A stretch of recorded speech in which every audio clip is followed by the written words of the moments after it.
Phiền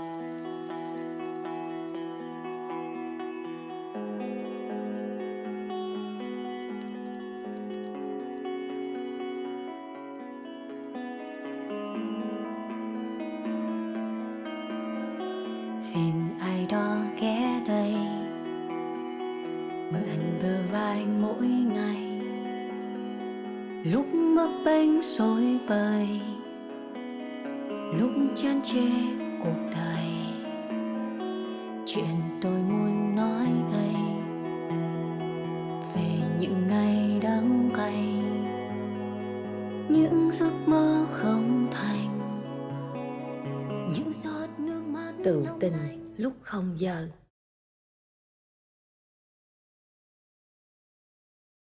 Tình yêu đích thực không phải là tranh giành, mà là dám buông tay để cả hai có cơ hội hạnh phúc. Em mời anh. Hello. Em kính anh một ly. Trời ơi, em toàn nhìn anh trên tivi không, bây giờ mới được ra ngoài đó. Xạo ghê, đến nhà chơi mà xạo ghê luôn á. Trời ơi, thì phải giả bộ như là mình rất là trân trọng chứ đúng không? Ủa, mấy bên anh rảnh không? Rảnh lắm. Em cũng rảnh quá nè. Chứ không ấy là hả, đâu bao giờ mời anh Dũng qua nhà chơi được đâu. Anh có nhớ cái đợt mình đi diễn ở Đà Nẵng hả ta? Đâu, Nha Trang. Nha Trang. Cái đợt đó nha, anh như là một người hào quang chói sáng. Nhìn anh trên sân khấu đẹp lộng lẫy. Nếu mà không nhờ mình giao lưu vui quá, xong đó anh mới nói ê Trinh lắc đi ăn ốc với đội anh không, thì là sẽ không có kết nối được.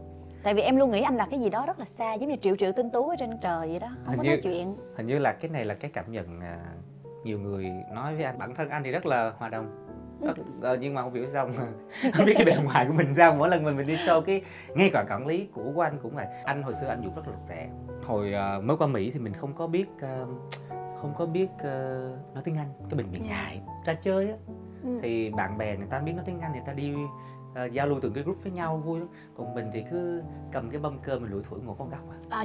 Trong phim em thấy có hay có những nhân vật như vậy lắm.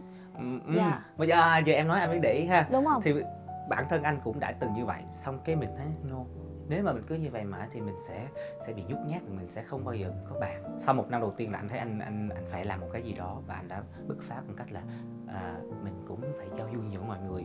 Vô trong đám đông mình luôn luôn, mình không có biết mình là ai, nhưng mà mình sẽ vô, mình phải luôn luôn tự giới thiệu để cho mình cảm thấy là mình không phải là người cô đơn, mình không bị lạc lõng trong một không gian nào đó. Thì anh có nghĩ những cái người mà hay đi xởi lởi, kết nối, bắt tay, nói chuyện, kết bạn, họ hơi bị thảo mai hay là họ hơi bị xởi lởi quá không? Có lẽ là vì một số người cái đó là do cái công việc của người ta, nhưng mà anh cảm giác là người ta sẽ biết cái người đó có thảo mai hay không bằng những cái ngay sau lời nói của họ, những cái hành động. Anh nghĩ là ai trong chúng ta sẽ có một cái trực giác. Cho nên khi anh cảm thấy là anh gặp ai mà anh thấy nó dễ thương là dễ thương, mà gặp ai mà khó gần, lạnh lùng thì anh cũng tránh né thôi, không có dám gần. Em thì không nghĩ là anh lại là một cái người hướng nội nha. Lúc mà em gặp anh ở trên tivi anh nhảy rồi xong rồi anh tỏa sáng nha, rồi anh cười lúng liếng, rồi mọi thứ đều rất là cuốn hút. Và em nghĩ ảnh chắc chắn là trung tâm của mọi cuộc vui. Ảnh luôn luôn ở giữa của tất cả mọi cuộc vui đó. Anh lôi anh cũng khùng lắm. Đúng rồi đó, mọi người thấy không, anh Dũng á đã gọi là chặt đẹp hết tất cả những thông tin nào là chảnh nè, khó gần nè, lạnh lùng nè. Ở ngoài sao thật ra trên TV cũng y chang như vậy thôi. Mà người mà coi như là giám định được cái vấn đề đó là thực tế là Trinh, đúng không? Dạ Đó. đây, bởi vậy năm nay em mới dám cả gan mời anh, tại vì những lá thư này em không tự giải quyết được. Mấy bạn viết thư về chương trình, đa số là những lá thư có nhiều lá thư viết từ năm ngoái rồi, nên đôi khi em mở là không biết là cái vấn đề của bạn đã được giải quyết hay chưa. Mà đôi khi em tìm lại những lá thư cũ á, em thấy các bạn đã thu hồi tin nhắn rồi. Mà bạn không biết là mình đã lưu lại từ lúc các bạn gửi. Em sợ rằng là các bạn e rằng cái việc mà mình gửi cho một ai đó tâm sự nó giống như gửi vào lỗ đen vũ trụ vậy đó, hoặc là các bạn đã giải quyết được rồi thì các bạn thu hồi lại, hai là các bạn không có tin là mình sẽ có hồi đáp. Nên em có một cái lá thư mà khiến em cũng suy nghĩ rất là nhiều. Sở dĩ em hỏi anh là hồi đó anh có ghét những người thảo mai hay không, xởi lởi hay không. Bởi vì đôi khi á, người ta có thể dễ dàng trở thành một người mà người ta không thích. Mấy cô bạn này cũng là đã trở thành cái người mà cô ghét. Cô thấy câu chuyện như thế nào mọi người hãy nghe nha.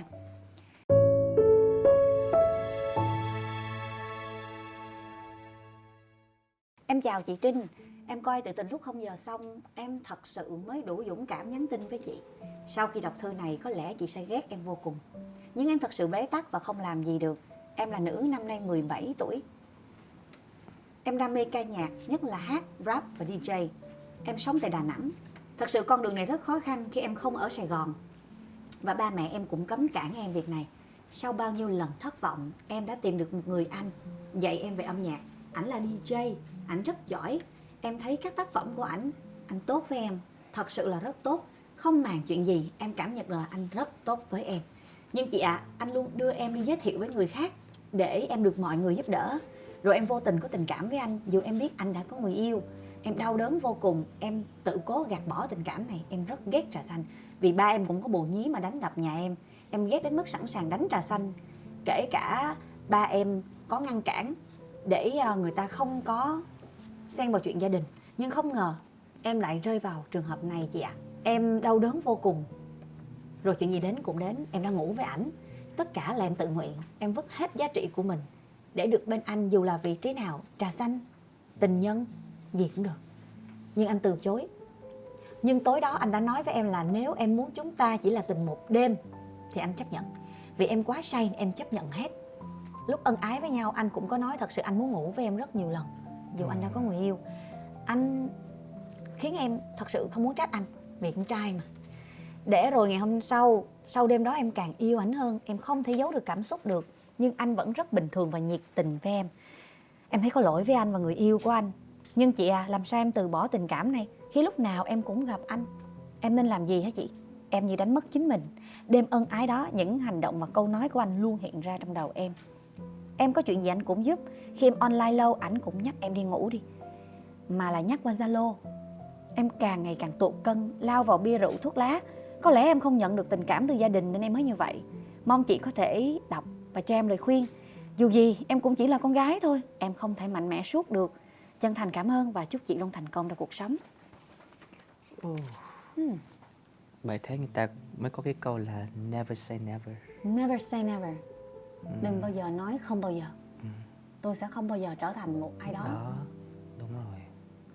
Anh đi Đông đi Tây nè, anh được lớn lên trong một môi trường mà ở đó có nhiều sắc tộc khác nhau. Nhiều người không có cảm thấy e ngại khi bộc lộ những cái tính tốt và cả tính xấu của họ. Liệu ở bên đó người ta có nghĩ rằng cái chuyện mà mình thích một người thì cứ thể hiện đi là cái điều cần phải kìm hãm lại không? Đúng là bên phương Tây thì những cái môi trường xung quanh anh sống thì đúng là khi anh cảm thấy là khi mình thích một người Thì mình nhích. đúng, nghĩa là mình bộc lộ. Cái này anh nghĩ nó là một cái gì đó rất là hay. Cái cơ hội nó đến mà mình không mở lòng ra, mà mình không nắm lấy nó chẳng hạn, thì chính mình đánh mất cái cơ hội đó chứ không phải là ai hết. Từ hồi anh high school là lúc anh lớp 9, lớp 10 là lần đầu tiên anh được một cô bé học cùng trường. Là cô người Việt luôn hả anh? Cô là người Hàn Quốc. Cô là cheerleader cao lắm. Trời ơi, cheerleader là cầm ngon lành lắm nha. Là những bạn phải giỏi giang, là đẹp hot girl Anh rất mới là được surprise, đó. anh rất là surprise, là bất ngờ khi mà cô ấy tỏ tình với anh bằng một lá thư. Wow. Thường ở lúc đó đi học, đến lúc đó là chỉ nghe là mấy anh trai tỏ tình với con gái thôi. Mà tự nhiên bên đây mình thấy con gái tự viết thư và tỏ tình với con trai. Tại mình đẹp. Mình có quyền. Không, lúc đó mình chưa cảm thấy mình đẹp Dạ. đâu, nhưng mà lúc đó là mình thấy vậy là đây là một cái, anh nghĩ là một cái lời khuyên thôi. Là khi các bạn thích làm gì và gì thì mình hãy bộc lộ, express yourself, bộc lộ những cái mình thích, vì chỉ như vậy thì mình mới thành công, hoặc là mình mới đạt được những cái mong muốn của mình. Đó, cái chuyện nó đơn giản biết bao nhiêu. Khi mình đói thì mình nói, thì mình mua đồ ăn mình ăn, đúng không? Đó, cổ nhớ thì cổ nói, cổ muốn thì cổ xin tình yêu thì anh không cho. Tại vấn đề là xin làm người yêu thì anh có người yêu rồi thì anh không cần. Xin là một đứa em gái, ok, anh sẽ giới thiệu cho em tất cả mối quan hệ, anh sẽ nâng đỡ em bằng một cái tấm chân tình. Em thấy được sự chân tình của anh này khi thật sự muốn nâng đỡ một cô bé 17 tuổi. Nhưng khi mình xin làm người tình không cho, làm trà xanh không cho, nhưng mà ngủ một đêm thì cho. Ủa, tâm lý gì vậy anh? Anh có thể phân tích giúp được em? Anh cái này là theo suy nghĩ của anh. Anh nghĩ thoáng lên nha. Anh thoáng, anh rất là thoáng, anh rất thoáng, là bản chất đàn ông là như thế.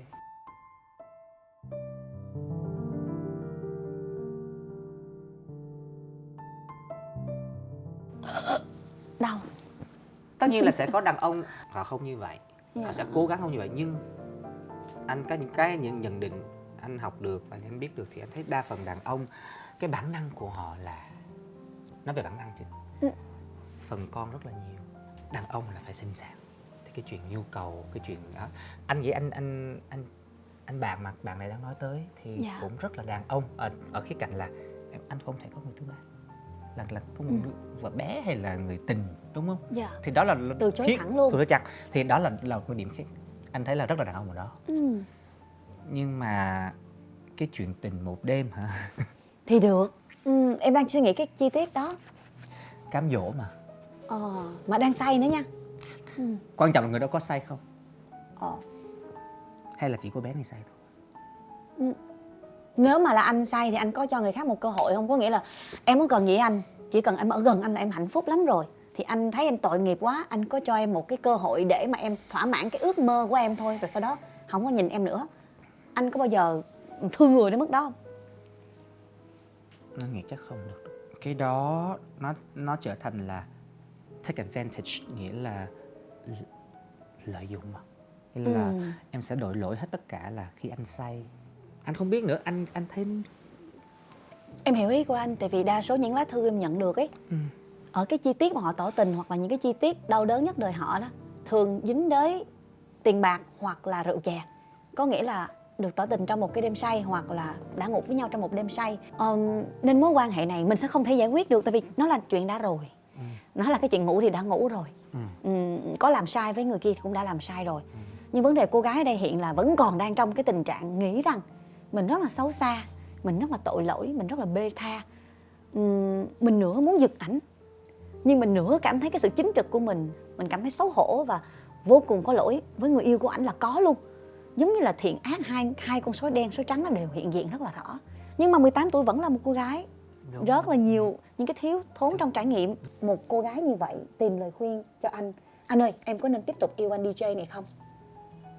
Vậy thì anh sẽ hỏi em là em ghiền anh ấy là cảm xúc hay là em ghiền anh ấy là bởi nhu cầu xác thịt? Nếu là nhu cầu xác thịt em cũng thể tự xử lý được. Em cũng có nhiều người để mà có thể bên cạnh em được. Nhưng là anh cho em cái cảm giác của một cái người đàn ông trưởng thành, bảo bọc em như một gia đình, thứ mà em không có. Anh không hiểu được cái cảm giác của em khi mà ảnh ở bên cạnh em, dẫn em đi kết nối các mối quan hệ, đồng thời hỗ trợ chén cơm manh áo cho em nhờ những công việc tốt hơn. Ảnh lắng nghe em, ảnh khuyên em đi ngủ dù là Zalo thôi, không có chính thức, nhưng ảnh quan tâm em, đúng không? Em nên dừng lại. Tại vì 18, cô bé à, ở ngoài kia rất là nhiều cá, rất là nhiều con cá khác cho em câu. Sẽ còn những người đàn ông tốt hơn nữa. 18 tuổi mà khi mà mình chấp nhận mình va vào một cuộc tình tay ba, anh chấp nhận là em không biết thì em tò mò. Tò mò vì em lấn thân vô để coi là cái mùi vị cảm giác nó sẽ như thế nào. Nhưng mà chỉ có em mới rút được em ra thôi. Mình ra vào một cái môi trường mà mình biết nó là nguy hiểm, em vẫn muốn phiêu lưu vô mà em không, mà mặc dù em biết nó là sai. Có khi nào nó không sai không? Ở trong tâm thế của cô gái đó, em thấy những ý nghĩ nó hiện lên rất rõ ràng trong em. Vì em đứng ở trong đôi giày của cô gái đó. Anh biết không Dũng, em có thể nghĩ ra hàng ngàn lý do để chống lại anh ấy. Mặc dù tất cả những lời anh nói Lý thuyết hả? rất là có lý, rất là thương em và đứng ở cái góc độ vì tương lai của em. Nhưng anh biết là khi người ta yêu á, người ta chỉ muốn nghe thôi, một câu thôi, thì em cứ thử đi, theo làm cảm xúc của em đi, hãy nuông chiều cảm xúc của em đi. Tình yêu chỉ có một lần thôi. Nhưng mà những chương trình như thế này làm ra không phải là để nuông chiều cảm xúc của mọi người. Không, em nuông chiều cảm xúc của em bằng cách em đã tỏ tình rồi mà, đúng không? Em nuông chiều cảm xúc là em đã bộc lộ tình cảm của em với người ta, nhưng người ta đã không chấp nhận cái tình cảm đó, nhưng em lấn sâu lần thứ hai thì đó là lỗi của em. Đó không còn là may rủi nữa mà là sự lựa chọn rồi, đúng không? Đúng rồi. Em tỏ tình với anh có người yêu mà anh úp mở với em thì nghĩa là anh đang cho em cơ hội, thì lúc đó nó lại là cái vấn đề khác. Nhưng đây anh say no với em ngay từ lúc đầu thì em vẫn cứ tiếp tục Là em cố chấp. Là em cố chấp. Dạ, thậm chí em tưởng tượng ra là cô ấy sẽ nói được những điều như là em không cần tương lai, tại vì tương lai của em là anh. Rồi em không cần thế giới này, không cần biết người ta nói cái gì. Thậm chí em còn có thể có con cho anh, tại vì anh chính là cả thế giới của em. Thật sự mọi người đều nghĩ như vậy khi người ta yêu, nhất là năm 18 tuổi, đó là cái cả thế giới của họ, 18 cả bầu tuổi trời là của họ. đúng rồi, là first love lúc nào cũng là Cái gì đó nó quan đẹp, trọng lắm. nó quan trọng đúng không em? Dạ. Tại vì first love là cái mà để cho mình lớn lên từ nó. Anh chỉ muốn nói là hãy để cho con tim mình nó mang vài vết sẹo.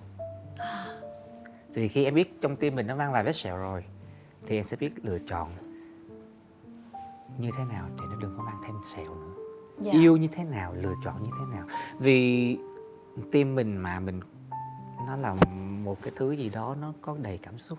Thử, nhưng mà ở đó nó mất không sự an toàn nào nữa thì không nên vượt qua nó quá nhiều. Nhất là cái vấn đề là mình là người thứ ba. Mà đây, cái sai đây là người ta đã từ chối rồi mà mình lại cố lao theo thì lại là quá cố chấp. Đó, bạn vừa mới nghe một người anh ở trong một vai trò một người anh trong nhà, có trải nghiệm, từng được nhiều cô gái theo đuổi. Anh chia sẻ như là một người thân. Đó là những điều anh gạch đầu dòng, gạch đi gạch lại, đánh highlight lên, vẽ kim tuyến lên cho bạn. Nhưng với Trinh thì Trinh là một người chị đi ha, nhìn lại cái câu chuyện của bạn thì Trinh chỉ muốn bạn tự đặt câu hỏi với chính mình nhiều hơn thôi. Là ok, coi như là bạn đã thuyết phục được ảnh bằng sự chân tình của mình sau 1-2 năm theo đuổi đi. Ảnh đã bỏ được người yêu đi, nhưng chuyện gì sẽ tiếp theo? What next? Là chuyện gì tiếp theo nữa? Liệu bạn có tự tha thứ cho chính mình không? Khi mà bạn nhớ lại những cái vết thương của hồi gia đình và bạn thấy lại hình ảnh đó trong anh ấy và bạn tiếp nối cái chu kỳ đó. Rồi giả sử như là mọi chuyện thuận lợi theo ý của bạn, bạn có thích cái con người của mình với chiến thắng hả hê lúc này không? Trước khi mình quyết định trả lời anh ấy chính là cả thế giới của em, anh ấy chính là cả bầu trời của em, anh ấy chính là tương lai của em muốn cần gì ngoài anh hết. Vâng, anh ấy đã từng là một bầu trời, là tương lai, là cả gia đình, là một mái ấm, là một người anh rất trong sáng và chính trực. Nhưng mà cũng một tay mình đã làm cho cái tình cảm đó nó bị vấy bẩn, và bằng một chút sắc dục đã biến nó thành một cái bẫy ngọt ngào cho chính bạn. Mong rằng cô bé 18 tuổi của chúng ta ở Đà Nẵng năm nay á, sau 1 năm bạn viết thư, bạn được 19 tuổi rồi. Tuổi 20 của mình sẽ thổi bánh sinh nhật cùng với một người đàn ông mà người đó sẵn lòng thuộc về bạn 100%. Người ấy vẫn có thể là một người anh tốt, người ấy vẫn có thể là một người yêu vô cùng chính trực, và chỉ có một mình bạn thôi. Và khi bạn hỏi là em muốn làm người yêu của anh thì anh ấy nói tất nhiên anh cũng muốn như vậy, 100% anh sẽ là của em, mà không phải lấn cấn gì hết. Trên tên tuổi 20 của chúng ta sẽ rực rỡ nếu bây giờ sự lựa chọn của bạn, quyết định của bạn được cân nhắc kỹ lưỡng hơn. Đúng là năm 18 tuổi là mình yêu được yêu hết mình. Nhưng mà khi mình nhìn lại, anh luôn luôn hỏi là mỗi lần mình yêu, mình vấp ngã thì lý do mình chia tay là gì? Để khi mà mình hiểu lý do mỗi cuộc chia tay nó là gì thì lúc đó là mình đang tìm lại chính bản thân mình. Tại vì mình là một cái program, như một cái máy vi tính, chương trình đúng không? Đúng rồi, một cái lập trình, mình đâu có biết mình hết được. Cho nên là mình vấp ngã, mình đứng lên mình nói ủa tại sao mình vấp ngã? Chương trình mình bị lỗi chỗ này. Mình ghi nhận lại, vậy là người này mình sai chỗ này và mình tốt chỗ này. Ok, đó là mình, điểm A. Cái quan điểm B, người thứ hai lại vấp thì mình đã cố gắng, mình không giống như người kia rồi. Hình như cái người này cho mình thấy là mình không phải là mình ở góc độ này, mình phải là người kia. Thì là em cứ gạch đầu dòng thì cuối cùng đến những cuộc tình sau em sẽ tự có một cái sự lựa chọn chín chắn hơn cho mình là nâng cấp từng ngày. đúng không? Dạ. Đừng có sợ vấp ngã. Dạ. Nên hy vọng là chúng tôi không định danh nỗi đau của bạn là lớn hay là nhỏ, là sâu hay là nông. Tự bản thân mình sẽ biết. Chỉ biết là cái nỗi cô đơn đó đôi khi sẽ khiến bạn lầm tưởng là chúng ta cần tình yêu, mà tình yêu đó thì chỉ hiện diện ở một người đàn ông duy nhất. Nếu vậy thì bạn hít thở xem coi. Nhìn khi mình soi gương thấy tình yêu đó còn hiện diện trong chính cái gương mặt của mình mà mình không biết. Mỗi người sẽ cho mình một cái trải nghiệm thú vị khác nhau. Nên em cũng cho anh một trải nghiệm luôn. Đó, anh đã bao giờ đến talk show mà uống rượu, ăn bánh, nói chuyện, phím nửa đêm mà còn có một món quà bí mật mang về chưa? Chưa. Đây, bà City xin được chào đón anh đến với London, mà không biết trong này là gì, anh thử mở ra xem. Ok. Oh yes. Dubai, New York. Thank you. Wow. Anh đến thành phố nào chưa? New York. Nói ra thì buồn quá. Ủa, em kích hoạt nói buồn quá anh hả? Anh được bay đây bay đó rất là nhiều, anh đi lưu diễn rất là nhiều. Nhưng mà ở riêng New York thì anh và Dubai Thì như nói về New York nói riêng là anh rất là muốn đến được Times Square. Nhưng thật sự ở bên Mỹ 20 mấy năm anh đã được đi Times Square đâu. Quảng trường thời đại. Chưa bao giờ. Vậy mà em cứ tưởng anh chuẩn bị kể câu chuyện tình Lâm Viên Gác ở đây chứ. Thì ra là tại muốn đi du lịch ở đây thôi đó hả? Ngay cả Dubai cũng vậy. Anh đến New York rồi nhưng mà New York là vào phần phía dưới. Chứ không phải là, tại vì New York nó cũng nhiều tỉnh khác nhau to lắm, cho nên anh chưa được thực sự gọi là em New hiểu York, tâm trạng New của York. anh khi mở món quà rồi. Lúc đầu em trong suy diễn của em là phụ nữ nha, em nghĩ là New York, Dubai, ôi những mối tình anh kể cho em nghe. Không, thực tế là vậy nè. Ôi New York, anh mém tới đây rồi. Và cả Dubai cũng vậy. Dubai là anh cũng đã được Dễ sợ lắm. đáp máy bay xuống ở đó vài Transit. tiếng, transit rồi lại vài tiếng. Dạ. Đó, cho Thôi nên bởi là- vì tối này anh về anh đốt để hết dịch một cái á, là anh có thể quay trở về thăm những người bạn ở New York, tới quảng trường thời đại. Bạn ơi, các bạn dành cho những các bạn cô đơn. Một Bí ngày- quyết, bí quyết. bí quyết ha. Ừ. Một ngày mà đi làm về mệt mỏi hay làm gì đó mà cuộc sống một ngày nó xáo trộn nhiều quá, nó ồn ào nhiều quá, thì Dũng hay thường là ở bên Mỹ thì có cái bồn tắm ha. Bồn tắm thì thường là ngâm bồn tắm nước, đốt một miếng nến thơm, làm một ly rượu vang Chiều quá trong vậy. phòng tắm luôn nha. Cái đèn hơi mờ mờ xuống một cái, nước thật là ấm, bật một tiếng nhạc jazz lên, không cảm thấy cô đơn nữa. Tại vì anh đã hẹn hò với chính mình rồi. Đó là cái rất là hay phải không em? Tôi yêu tôi là đủ rồi. Ừ. Đúng em, tôi yêu tôi là đủ rồi, nhưng mà mình trước khi bước vào một tình yêu nào đó, mình phải biết yêu bản thân mình trước. Vì khi em biết yêu bản thân em rồi thì người khác mới biết yêu em. Cảm ơn anh. Em nghĩ là cái câu chuyện này sẽ còn đậm hơn nữa nếu anh tặng em một bài hát, và riêng bạn một bài hát mà qua đó bạn sẽ cảm nhận được là bạn không có cô đơn như bạn nghĩ. Bạn có một bài hát của một người chị, anh rất là thích, một bài hát rất hay, anh nghĩ rất là ít nhiều gì đó thì cũng mong là sẽ xoa dịu được cái nỗi đau cũng như là kỷ niệm mà em đã từng có nhé cô bé nhé. Một bài hát rất hay của nhạc sĩ Quốc An, Mãi Là Người Đến Sau. Ok.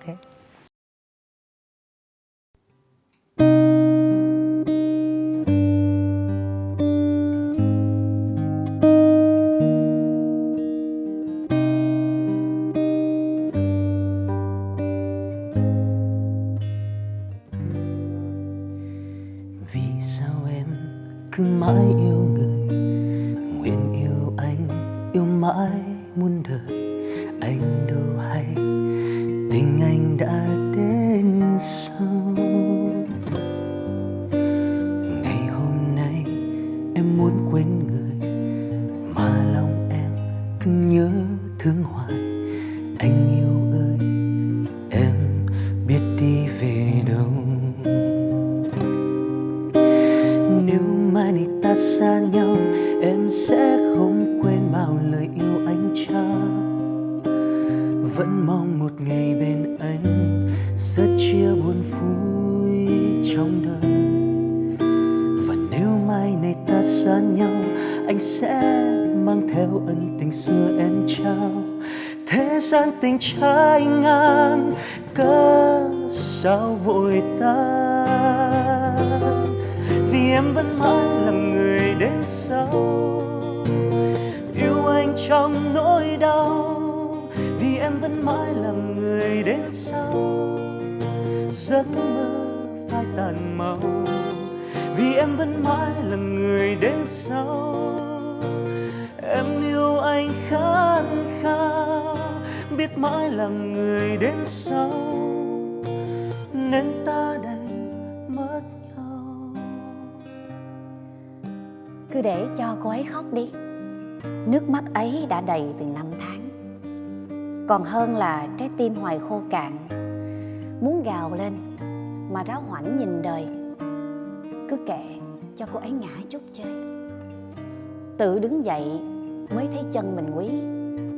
Cứ để cô ấy đi, đến nơi đầy ma quỷ mới biết bình an quý giá đến mức nào. Đừng cản cô ta giành lấy những hư hao, tay rát phỏng tự ắt buông lửa xuống. Để cô ấy thất bại đi, không việc gì phải cuốn. Rồi cuối con đường mọi thứ tự ổn thôi.